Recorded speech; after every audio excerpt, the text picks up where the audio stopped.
to understand all the chaos in the world,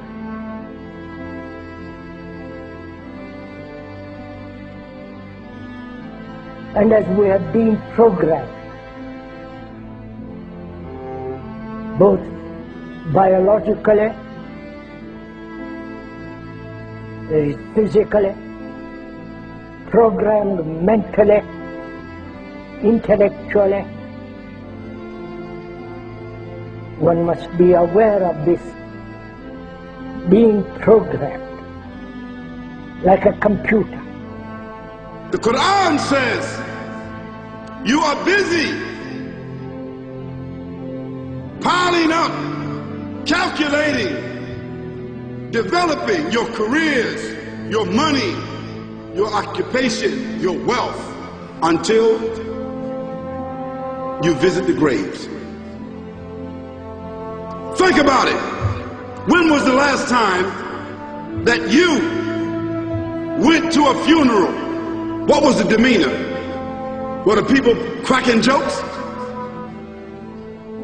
Were they dancing? Were they clapping and singing songs? No. Silence. Why? Because every person that walked in that room, seeing that person stretched out, the first thing they thought about was not the person. The first thing they thought about was that one day, this will be me. A crisis which the politicians can never solve, because they are programmed to think in a particular way.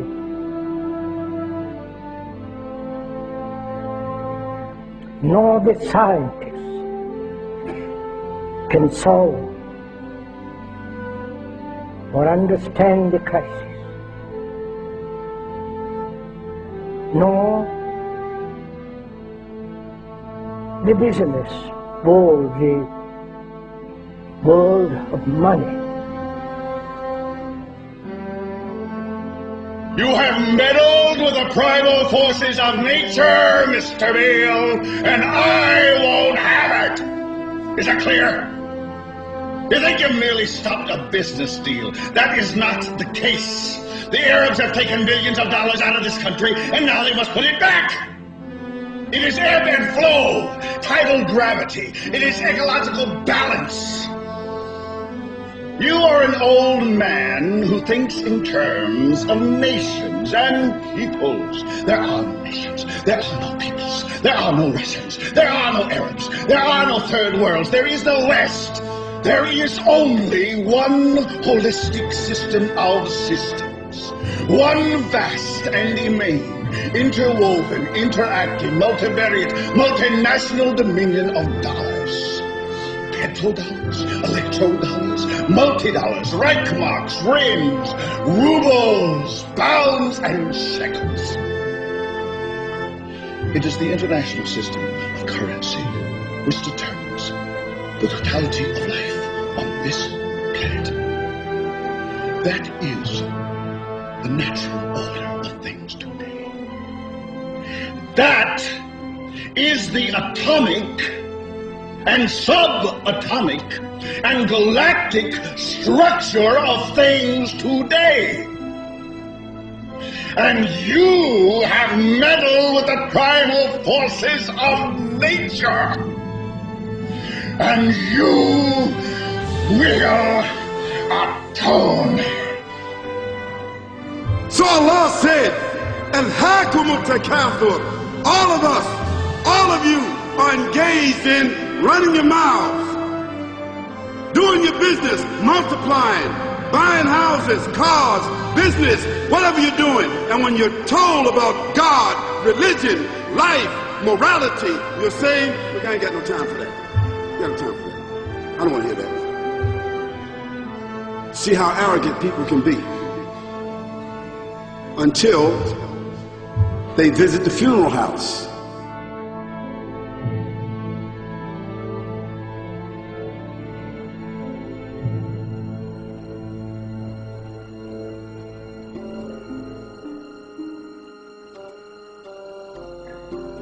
So unless One is very, very serious, not flippant, not casual, but is concerned with the whole of humanity.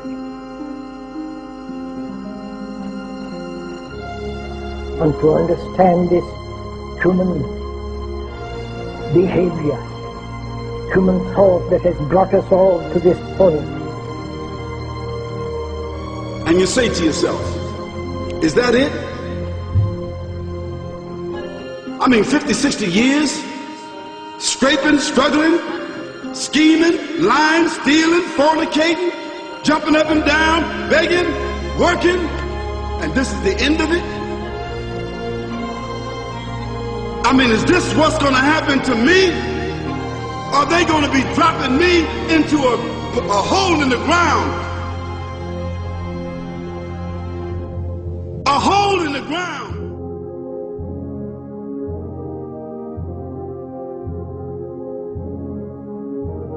I disagree with you on Israel, but in what way? You're not a supporter. I hope Israel flourishes. I just don't think it's worth an American life or an American dollar.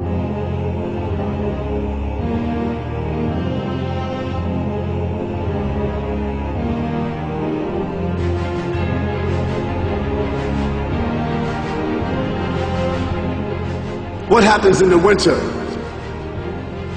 All the leaves fall off the trees and the earth goes dead. And what happens in the springtime? The water comes, generates the earth again, germinates all over again, new grass, new leaves, new flowers, new fruits. So Allah says, and a sign for them is the dead earth. After that, we give it life. And then you eat the fruits from that. So Allah says, the one who gave you life in the beginning, is he not able to give you life all over again in order to judge you? Yes, certainly. You may want to deny it because you don't want to be judged.